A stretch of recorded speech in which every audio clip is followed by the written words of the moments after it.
this is the last part of chapter 18. We're gonna solve here number 14. How far apart must 2-point charges of 75 nanocoulomb, typically of static electricity, be to have a force of 1 Newton between them?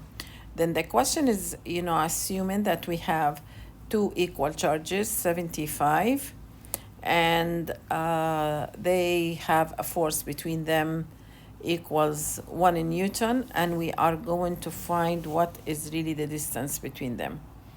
And then this is Coulomb's law, but I need to find R. Therefore, I'm gonna manipulate my equations so that it will give me R squared equals K electric Q1 Q2 over F. And then this is like I need to take the square root. I plugged in my numbers, and then this is the answer, 7.11 10 to the negative 3 meters. Number 15. If two equal charges, each of 1 coulomb, are separated in air by 1 kilometer, then it is 1 to 10 to the 3. What is the magnitude of the force acting between them? And here, plug in the numbers, is going to be 9 10 to the 3 Newton. You will see that even at a distance as large as 1, the repulsive force is substantial, because 1 coulomb is a significant amount of charge. Remember, we said the smallest amount of charge, it is the electronic charge, which is 1.6 10 to the negative 19. Find the ratio of the electrostatic to gravitational force between two electrons. What is this ratio for the two protons? Why is the ratio different for electrons and protons? Now, something that we need to know, that in the presence of electric forces, they are really very significant compared to gravitational force. Why is that? Because that constant here, it's about 9 10 to the 10 to the 9, and that constant here, it is 6.67 10 to the negative 11. Now, based on the values of these two, this constant is going to make the gravitational force not very significant in the presence of the electrostatic. Now, in order to calculate the ratio, if E over Fg, then I'm going to divide, and that is going to be 4.16 10 to the 42. Now, when I was talking about electrons and protons previously, I said like the protons are very massive compared to electrons. Actually, they are about like 2,000 times more massive than electrons, and therefore, of course, because they have different mass, the ratio is going to be less. Because this is for electrons, 10 to the 42. For protons, it is 10 to the 36. 2-point charges totaling 8 microcoulomb exert a repulsive force of 0.150 on one another when separated by 0.5 meters. What is the charge on each? What is the charge on each of if the force is attractive? I'm gonna solve first. I know that Q1 plus Q2 equals 8 microcoulomb, and I know that the distance between them is 0.5. I know the force, it is 0.15, and therefore I can create an equation. Okay, here F, it is a Q, K electric, Q1, Q2 divided by R squared. I know the total, then therefore I'm gonna say Q minus Q1, and then I'm gonna distribute a Q1 on both. I'm gonna finally create here an equation which is called the quadratic equation. Do you remember the what is called ax squared plus bx plus c equals 0. And this is my equation here. My a is 1, my b is negative q, and this is a number that is given. And c, it is fr squared divided by k electric. I calculated here c, and then you can use, of course, your calculator to calculate this, or using any solver, okay? Now this is how we solve it. Q equals negative b plus or minus square root of b squared minus 4ac. And then I got that this is the charge. Now the question is asking what if the force is attractive. Now to differentiate between attractive and repulsive, we add a negative here for the force. We repeat the same exact process, and this is gonna come to be the answer. All right, therefore I will say these are the solutions for both parts A and B. Okay, a new topic here, electric field. Like any force that is called a field force, like a gravity or electrostatic force, they have a region around them that you are able to feel the force. And we will say we can define the electric field as force per unit charge, and this is the equation. Then you can either use this one, or you can say E, the magnitude, of course. It is K electric, Q. This one is I would say, the producer of the field divided by R squared. The unit for electric field, it is in Newton per Coulomb. And for direction, we are going to follow the following rules. Now, if we have a positive charge here, this is the one this is the producer, and we want to find the electric field here. We are going to imagine as if we have a small positive charge here, and then we're gonna say how it's gonna feel, what is the direction of the force that is gonna feel, and this is gonna be the electric field. I want you to know that there is no actual charge here. We say this is a test charge, and that test charge is going to be the one that we are going to use to find what is the direction of the electric field. Now, we use electric field lines to visualize and analyze electric fields. And they are really, a way of judging what is really the magnitude, relative, I will say, magnitude of the field. Is it a strong one? Is it a weak one? Also showing us direction. Now, the properties of electric field lines, they are really summarized here. The field lines, they are going to start from positive charges and terminate on negative charges, or at infinity in the hypothetical case of isolated charges. The number of field lines leaving a positive charge or entering a negative is proportional to the magnitude of the charge. The strength of the field is proportional to the density of the field lines, or the closeness of the field lines. The direction of the electric field is tangent to the field at any point in space, and they cannot cross each other. For example, here, showing you positive and negative, they should originate. Okay, they should be something like this. Always leaving the positive, entering the negative. Their density is going to show the magnitude. Anytime we're going to find like what is the electric field here, You're gonna find the tangent, and these are really summarizing the properties. Calculate the magnitude of the electric field 2 meters away from a point charge of 5 millicoulombs, such as found on the terminal of a Van de Graaff.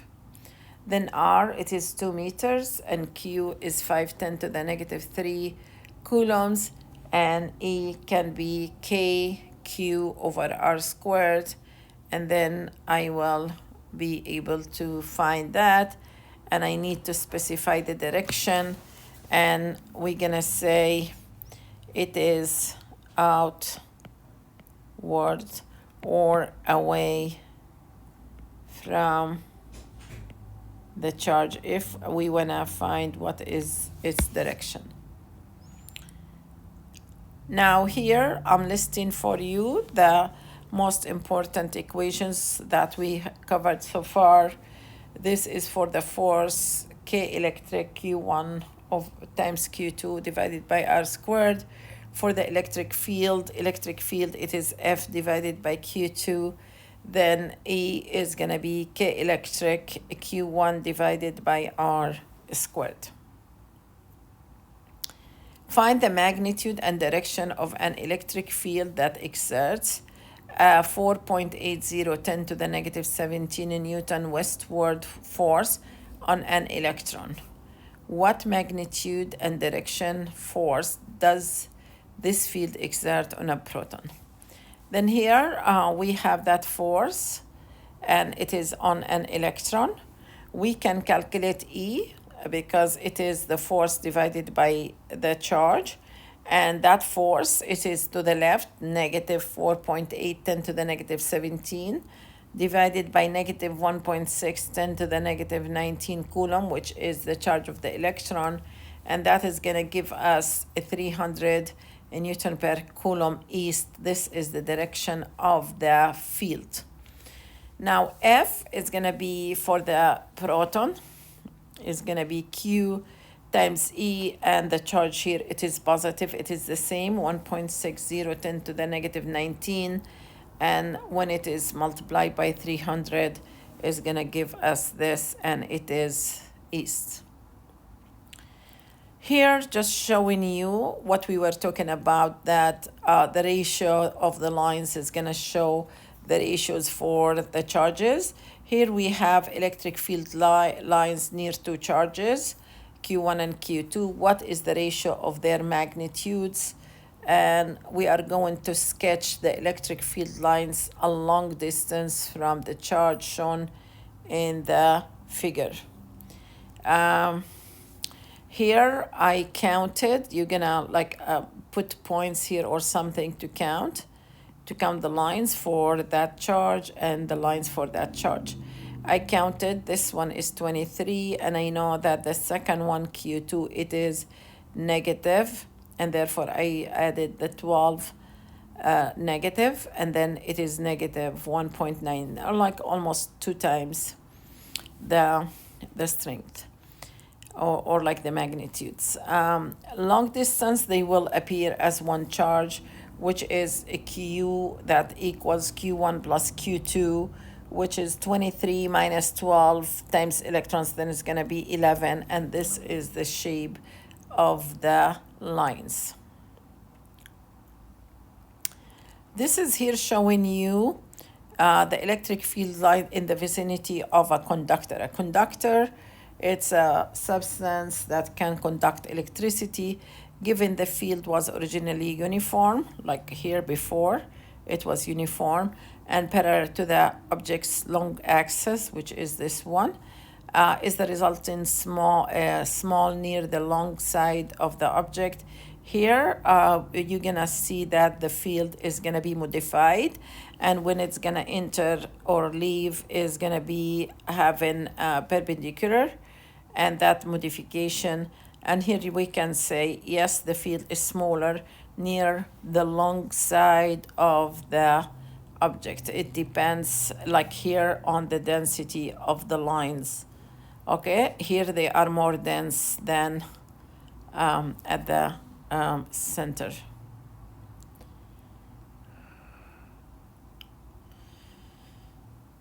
Here I have another problem. What is the force on the charge located at x equal 8 centimeters in figure 1852? A, given that Q is 1 microcoulomb. Okay, and I will say F is gonna be having, like here, I have two charges acting, look here. I wanna look at this one here. Then there are two charges.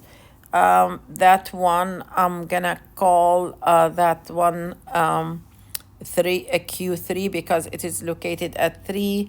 And that one, I'm gonna call it a Q11 because it is located at 11.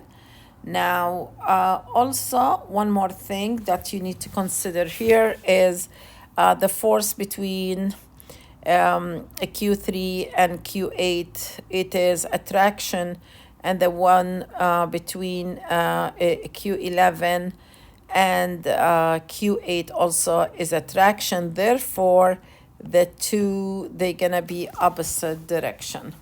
Therefore, this is what I did. I subtracted the two forces, K, Q3, Q8, divided by the distance between them squared, minus K, Q8, Q11, R8, 11 squared. And then I know that is going to be 12.80 Newton to the right because it is, like I will say, more force to the right.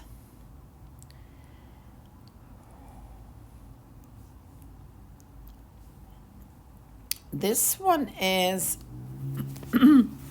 about a different arrangement. I have electric field at a location of QA here. We want to find that. Given that QB is 10 microcoulomb and QC is negative 5 microcoulomb. And then we are going to be asked about what is really the force. Then here, what you need to do is, we know that this is a triangle, and then I will say QC is negative. This one is negative, and that one is positive, a QB. And therefore, when we want to find what is the electric field here, this is going to be QEC, and for that one is going to be this one, which is EB. Remember, we always going to imagine that there is a test charge here, positive, therefore is going to be repelled up, and for that one is going to be at this direction. Okay, the first thing I'm going to do is I will calculate EB and EC using the equation KQB over R squared and EC KQC over R squared. Here we need to know a little bit of what is called geometry. And here we know that this is an equilateral triangle. Then this one is 60, this one is 60, this one is 60. Therefore, this one is 120. And then I can do summing the components. I will say EB cosine 120 plus AC cosine negative 120.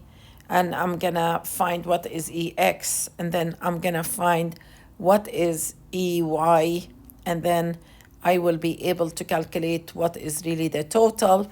The total here, E, is going to be square root of EC squared plus EB squared.